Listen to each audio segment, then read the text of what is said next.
Decades ago, on a Nigerian island called Elegushi, there lived a people who had come upon a period of great peace, like waves on the other side of a storm. There existed no famine and no war, no great chasm to be filled by the valor and vision of great men. And so the men of Elegushi stayed home and did what men do in the absence of true purpose. They lost themselves. The women of Elegushi lived in the shadow of these lost men, suffocating in clawed fists and palm wine breaths. Domestically, they found themselves no greater than tolerated guests in their own homes, in their own lives. They had no real reason to stay, and so they stole away in the night, laboring towards freedom by breaking into water and delivering themselves from the scalpel gold grip of the Elegushi men.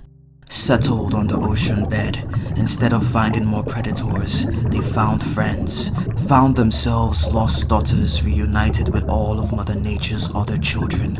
But like suckling babes deprived of milk, the Elegushi men were incensed. They made fruitless attempts to draw their women from the water with nets made of promises and threats. But the Elegushi women had grown too fond of each other's company, of the space that is allowed when days are unfurnished by the male ego.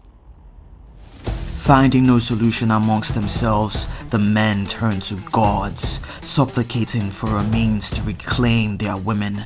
The gods sent them deep into the forest to take hold of a magic flute known as Awanireti. The Awanireti was to be played underneath the full moon, when its charm would be irresistible to the women, and so the flute played its sorrowful song, the tune to which all men are born and many women live. The women were pulled from their self-containment, away from the ocean and towards the fish tank that is society.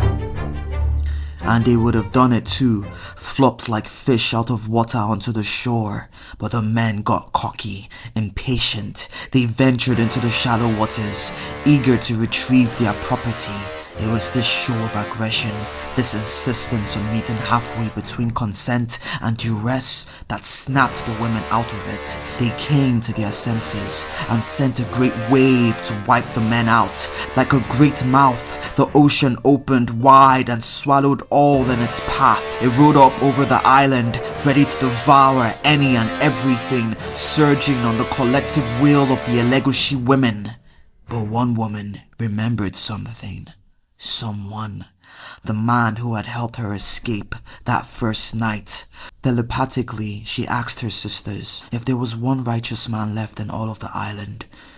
Isn't he worth saving? And so they recalled the wave, recalled the giant mouth of retribution, so that only the aggressors were lost. When the wave settled, a new world was born, a world to which Elegushi men who had proven themselves worthy were invited, and all day and all night the battle of the sexes twisted and turned to a great dance as lovers ebbed and flowed together in the great wide ocean. But this is not the end of the story, because somewhere in their temples the gods were angry.